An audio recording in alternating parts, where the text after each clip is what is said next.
ကဲအားလုံးပဲမင်္ဂလာပါချူရဲ့ YouTube channel လေးကနေကြိုဆိုလိုက်ပါတယ်ဒီနေ့မှာတော့ချူကဘိန်းရဲ့အသစ်ထွက်ထားတဲ့ Starlight Skin ကိုတော့ဖောက်မှာပဲဖြစ်ပါတယ်မဖောက်ခင်ချူရှိမှာက Diamond 1200ကျော်ရှိရပေါ့နော်ကဲဆိုတော့အခုလာရဲ့လာနေတဲ့ဘိန်း Starlight Skin ကြီးကိုချူ Diamond ဘယ်လောက်နဲ့ရတော့မလဲဆိုတော့ကိုဗီဒီယိုလေးကိုစုံတိကြကြည့်ပါဦးနော်ဘိန်းရဲ့ Starlight Skin ကတော့အခုကြည့်နေရတဲ့အတိုင်းပဲ Scale Animation Effect တွေတော်တော်လေးကိုမှလှပါတယ်ကဲဆိုတော့ချူအခုပဲသွားပြီးတော့ဖောက်ပါမယ်ဘိန်းရဲ့ Starlight Skin ကတော့အခုလောလောဆယ်မှာလူကြိုက်တော်တော်လေးကိုမှများရဲ့ချူကိုရိုင်းနဲ့ကန်ကြည့်ချင်တာဖြစ်တဲ့အတွက်ကြောင့်နောက်ပြီးတော့ Starlight ကလည်းလာတိုင်းဝင်ရမှာဆိုတဲ့အတွက်ကြောင့်မလို့ပေါ့နော်ကဲဆိုတော့ဖောက်လိုက်ရအောင်ပထမဆုံး draw ကိုတော့ချူလေးကနဲ့အရင်ဆုံးစပြီးတော့ဖောက်ကြည့်ပါမယ် okay ဆိုတော့ဗာပေးမလဲတစ်ချက်လောက်ကြည့်လိုက်အောင်ပေါ့နော်ကဲဆိုတော့ဗာပေးမလဲ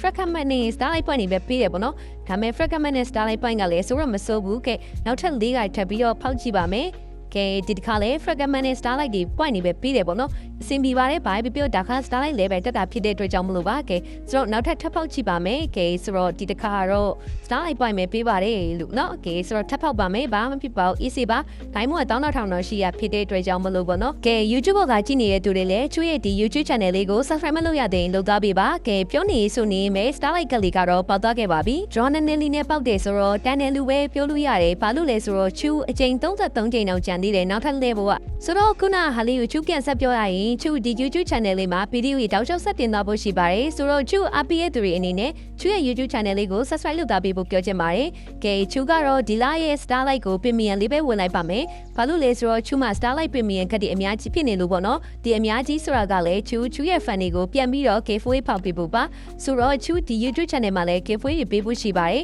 အဲ့ဒီအတွက်ကြောင့် subscribe လေးလုပ်ထားပြီးတော့ notification လေးကိုချူဖွင့်ထားပေးဖို့ပြောချင်ပါတယ်တကယ်လို့က notification မဖွင့်ထားဘူး subscribe မလုပ်ထားဘူးဆိုလို့ရှိရင်ချူ Starlight က giveaway ပေးတဲ့အခါကျရင်ကိုလူလိုအနေနဲ့မသိမှဆိုလို့ပါကဲအခုတော့ဘန်ရဲ့အသစ်ထွက်ထားတဲ့ Starlight Skin အသစ်ကြီးကိုတော့ရရှိသွားခဲ့ပြီပဲဖြစ်ပါတယ်ချူအနေနဲ့တခြားနောက်ထပ်ရောင်းချက် skin လေးတွေလည်းထပ်ပြီးတော့ယူဖို့တော့ရှိပါသေးတယ်အခုကြည့်နေတဲ့သူတွေအတွက်တော့မသိဘူးချူတော့ Starlight ဝင်ရတာတော်တော်လေးကိုမှတန်နေကွာသိလားဘာလို့လဲဆိုတော့ reward တွေလည်းအများကြီးခုမှရတယ်နောက်ပြီးတော့ Starlight fragment လေးတွေဒါထပ်ပြီးစုထားမယ်ဆိုလို့ရှိရင် Starlight short ထဲမှာရှိတဲ့ Emerald Starlight Skin တွေရဲ့ပြီးတော့ Starlight Returning Skin တွေကိုလည်းပြန်ပြီးတော့ဝယ်လို့ရအောင်ပါအခုတော့ချူကဘန်ရဲ့ Diamond 100တန်ရောင်းချက် skin ကိုဝယ်လိုက်ပြီပေါ့နော် collection point က40ပဲရတယ်ဆိုပေမဲ့ဒီ skin တွေက Starlight လာတော့မဲဝယ်လို့ရတာဆိုတော့ချူတစ်ခါလေးဝယ်ထားလိုက်ပါတယ်ချူရှိမှာကုလလောဆယ် fragment ကလည်းပို့နေပြီဆိုတော့ Angela ရဲ့ Emerald Starlight Skin recall ကိုပါတစ်ခါလေးတမ်းပြီးယူလိုက်ပါတယ်ကဲဆိုတော့ဒီနေ့ဗီဒီယိုလေးကတော့ချူဒီလောက်နဲ့ပဲအဆုံးသတ်ချင်ပါတယ်ချူကိုအားပေးနေတယ်ဆိုရင်တော့ချူရဲ့ YouTube channel လေးကိုလည်း subscribe လုပ်သားပေးဖို့မမေ့ပါနဲ့နော်